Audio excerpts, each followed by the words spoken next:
In the last video, we were talking about wisdom, and we were talking about Solomon and how he asked God for wisdom, and God gave him not only great wisdom, but he gave him great riches as well, because he answered wisely when he asked for that wisdom. But I also mentioned that sometimes all that wisdom doesn't really do us a whole bit of good if we don't apply it. Well, that's what we see with our friend Solomon in 1 Kings chapter 11. Solomon, in his wisdom, took on 700 wives and 300 concubines. Think about that for a second. That's pretty challenging, right?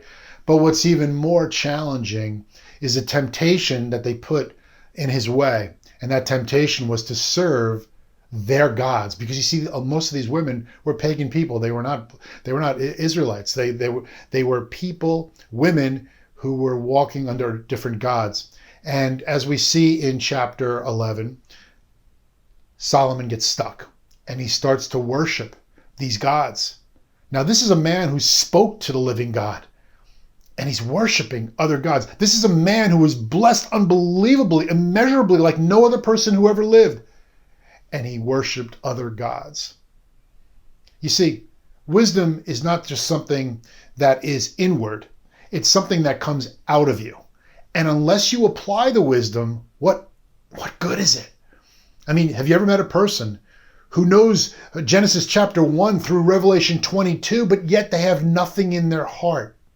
You see, wisdom is not about just understanding inside. It's about outside, as I mentioned. And it's also something that we need to have to travel from our head to our heart. It's got to be real. It's got to be something where we're protecting ourselves. We're in a mode of protection to know that we're one step away from disaster, one step away from the greatest mistake of our lives.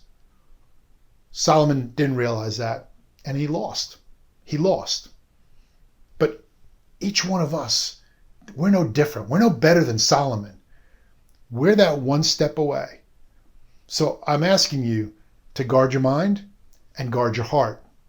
Protect it like never before, because these are challenging days.